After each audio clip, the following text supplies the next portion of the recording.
Hello, I'm here at the magnificent stadium in Clonmel, looking out at a 400-metre track, an educational establishment. I'm in an office with a man I had met for I think 35 years, and he is the manager here of this magnificent complex.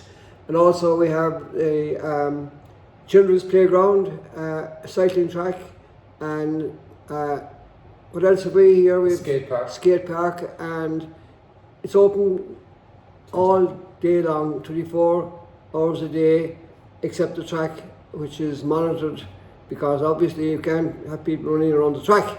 So the man I'm with is, I suppose, not known to that many people. He's known by a lot of people now in Tipperary and Cork, because the track was one of the only tracks around.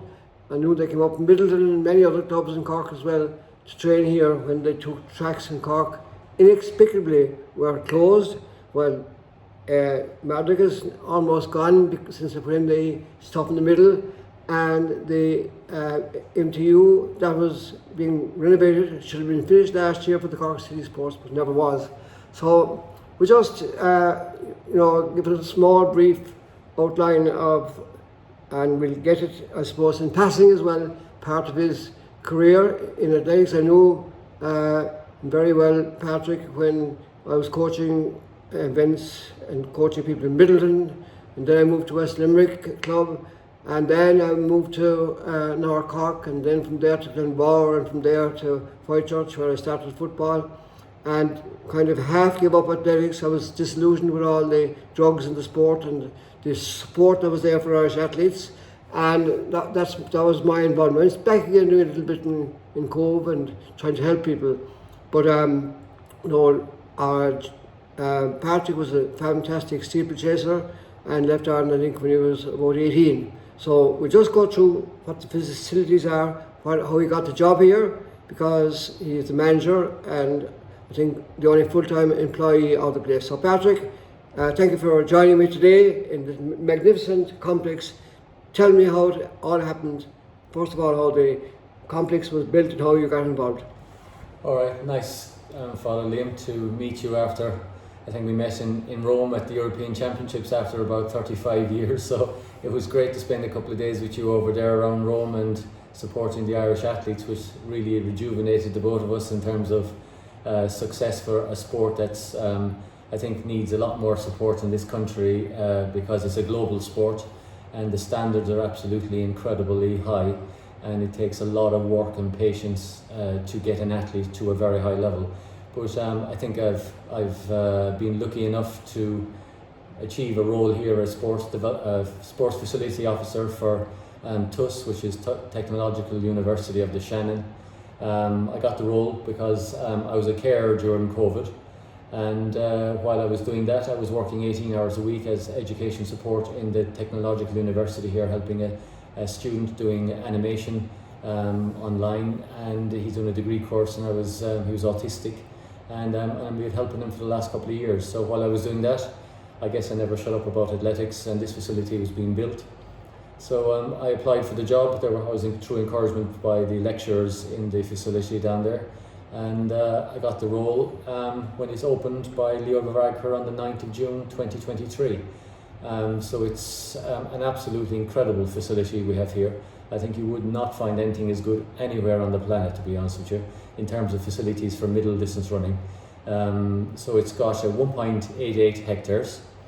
It was built by a lot of government support, government housing department, from European grants, from Abbott, Boston Scientific, Kent, and the main guy behind the build was a guy called Andrew Slattery, who unfortunately is passed away now, and he was part of Kent Engineering.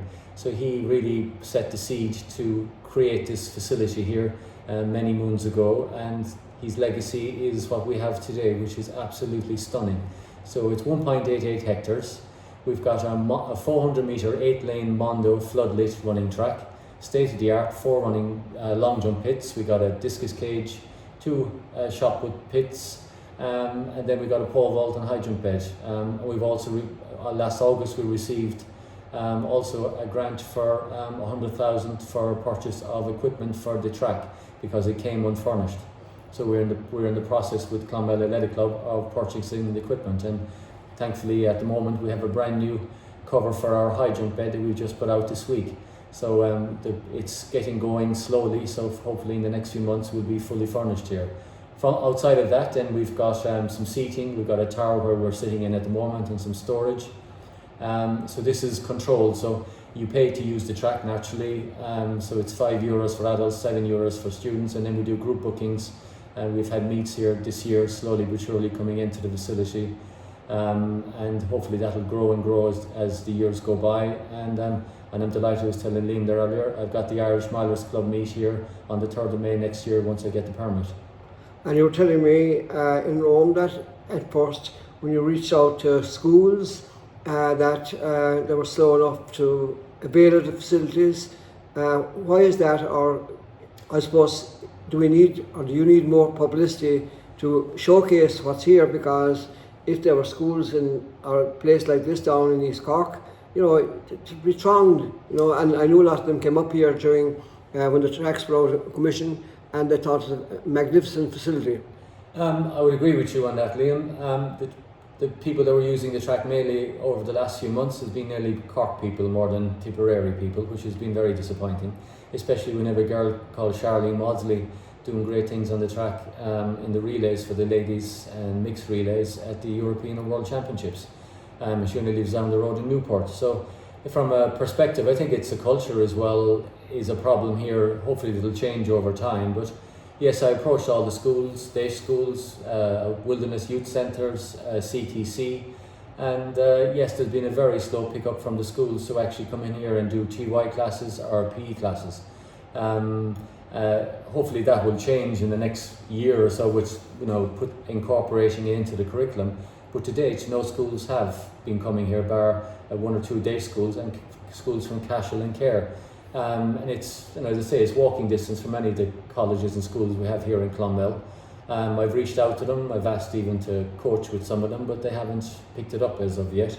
But hopefully it will as time goes on. But you do need a lot of support from PE teachers and the heads. But I think if there's a strong GA presence inside there, I think it's not fair to put that down, give that as the only opportunity for kids. There is other opportunities out there. There's Rashid Mausley's and there's Charlene Mausley's out there, or Deliki, out there, and there's Brian Fays and there's Andrew Cosgrins and Nick Griggs. They're out there as well in these communities in Clonmel. So we need to get access to them, and the only way you can get access is to actually come and use the facility and have fun and do relays. But we've had some GA clubs come in here in the last few weeks, which has been great, and they've been helping St Mary's GA club here as well. They've come on and they help with the lecture and us, and we've done some running and some hill work with them and some relays. So slowly but surely it's coming, but I'd like to see more positivity from the schools here in Clonmel as we go forward, because it's an incredible facility here and it's got everything that you would need. And I'd like to make a kind of a comment to that, because it's one of my hobby horses about the total disregard for athletics in most post-primary schools. The primary schools are much better because they have the Cork Primary School Sports, which attract about 7,000 or 8,000 people every year. But the post-primary schools, they won't even enter them in competitions. And I kind of backed off for a number of years, and I found it very, very hard even to get athletes into clubs like Barrymore, because they are involved in so many other sports, and again that's important, whatever sport they're involved in, but whatever sport they're involved in, they must be fit and really I suppose strong and fast or whatever. I remember I kind of changed my tack this year. There's a couple of schools in Cove that have gone into now since COVID, primary schools, and welcome me with open arms, because before COVID I used to go to a couple of schools, and a lot of those school children have gone on. There's 2 guys on the Irish or the Munster rugby team, Dick Dobbos from Cove. There was a Timmy Wilk in Bunskull in Rushbrook, and when he was 12 I said he'd be the first Polish guy on the Cork hurling team. And he won, I think, definitely sprint and high jump and long jump All-Ireland medals when he was in school. At 16 he was on the Cork team that won the All-Ireland and made the team of the year, and this year he was on the under-20 panel. There's another girl going off in scholarship, Amy Duggan, to America for basketball this year. She should have gone last year, but she got a cruciate ligament injury. And various other people, I could name many more people as well. So what I decided to do this year is have a look at the running capabilities of particularly 2 schools that I am involved in, and I suppose unfortunately or fortunately there are not enough schools in Cove for all the pupils that want to go to post-primary school, and there's I think about 300 or 400 leave the town every day. They go to Cork City, and major number go to Carricktool for a girls' school. Then they go to across the water to Passage and to Rochestown College, as well. So when I was talking to one of the teachers in one of the schools who is involved in running and loves the sport and tries to encourage it, and she said, she was delighted with what I did, and she said she'd ring the school anyway. I'm not going to name the school because I'd get into trouble, but she rang the school and said, we have a couple of girls here now very interested in athletics and they'd like to be involved, and I want to know what you do in the school. We don't do athletics in this school. I was absolutely stunned with that thing. And again, the reason why I'm pushing the colleges aspect of it now is because most of the girls and most of the people I know that train and are involved in sport, they play soccer matches at weekend, and they're not available to compete in the club competition except on rare occasions. They're involved in so many other things. There's a very strong rugby club, soccer, Gaelic, tennis, and they just haven't the time. And I said, the schools are on during school time and it shouldn't interfere. So watch this space. Hopefully next year that cross country in a couple of schools that I'll be involved in. I can't go into the school because we're not allowed into secondary schools. I'm not anyway, and I know there are rules and regulations. I know all that. You have to be guard vetted. I've always been guard vetted for the primary schools, but I've never made a kind of in the Great Island. I've never made a breakthrough into the schools. The only school that maybe a small bit of a breakthrough was 3 or 4 of the girls from Cove were in St. Al's Carricktool, and they finished second and third the last couple of years in the All-Ireland Schools cross-country team, which is lovely to see.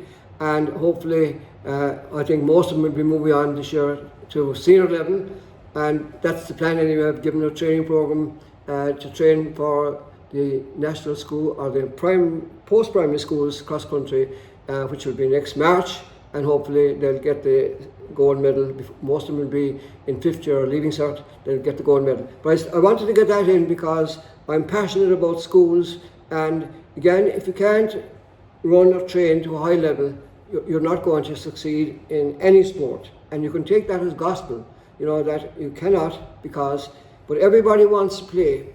That's my find with most people. But very few people want to train to a high level that's acceptable. And the highest level of any sporting organisation to make the grade, and you have to do it maybe sometimes on your own, sometimes team in cross country or relays, is athletics.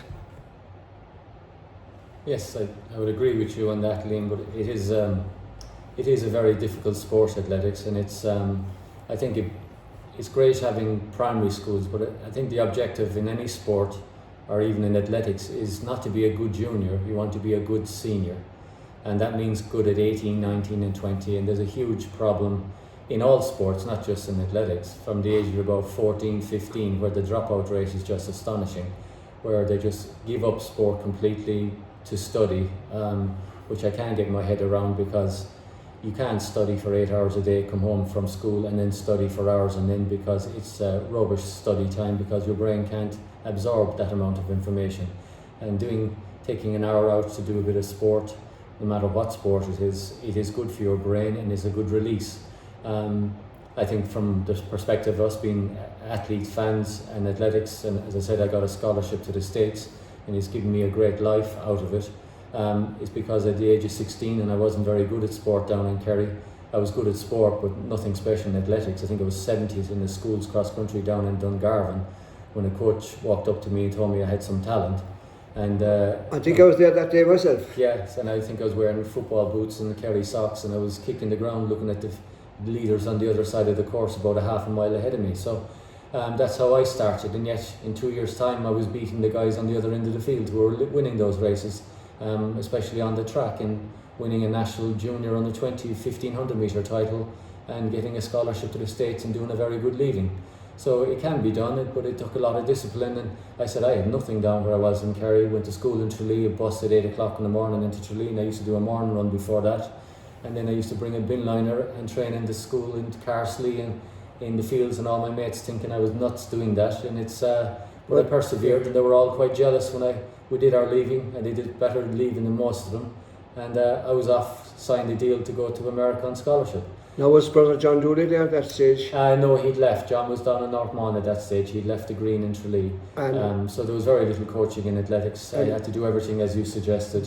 I had to enter myself in races through the school I was in, which was in Motherwell in Tralee, and train myself until I got a coach who approached me down in Dungarvan at the age of 16 and opened my mind up to the possibility that I could actually run fairly quick, and that I had ability, and just needed a structure, which I think is a big problem in Ireland today from my life in America and in Spain and in the UK, that coaching education and coaching structures are very weak, and that the biggest problem is if you bring a kid, girl or boy, walks into a track, they're 15 or 16 and they can run whatever, I don't know, naturally could run 56 seconds 400 metres, or a boy could run 51 or 2 seconds for 400 metres.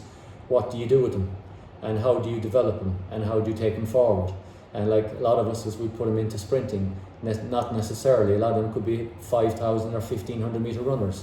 You have to be able to identify that and develop that going forward, because if a young person is putting in 4 or 5 days a week of training and maybe doing a run before work or school in the mornings, if they're not achieving, they're going to walk away. And no matter what sport you are, and as I said, it is a little bit of a sacrifice, but you have to have a draw for it. And unfortunately, these days, there's not really a great structure in place to identify talent, and we need to be going into the schools, grabbing talent and developing it, and having camps or training days here. As I said, this is an unbelievable facility we have here. I remember there a couple of weeks ago at the National Championships, I approached Mark Keneally and invited him to come down here so he could have maybe his cross-country teams for the European cross-country champs using this facility as a camp.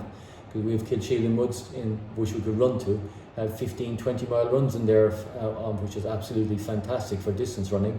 And we've got great hills around the facility here, and a 1,000 metre gravel track for distance running and on the grass as well. So it's got everything you would require to achieve here. You have no excuses to get to a high level if you've got talent, but you need to have a good attitude, you need a good coach, and you need to adhere to what the coach is saying to you, and you need to be disciplined to do that, which is attitude, sleep, a good nutrition, and have a psychology that's where you want to achieve as well. So there's a lot of ingredients which will teach you as you study as well to be a good manager or a good business person going forward in life as well, and you meet great people as well in this sport.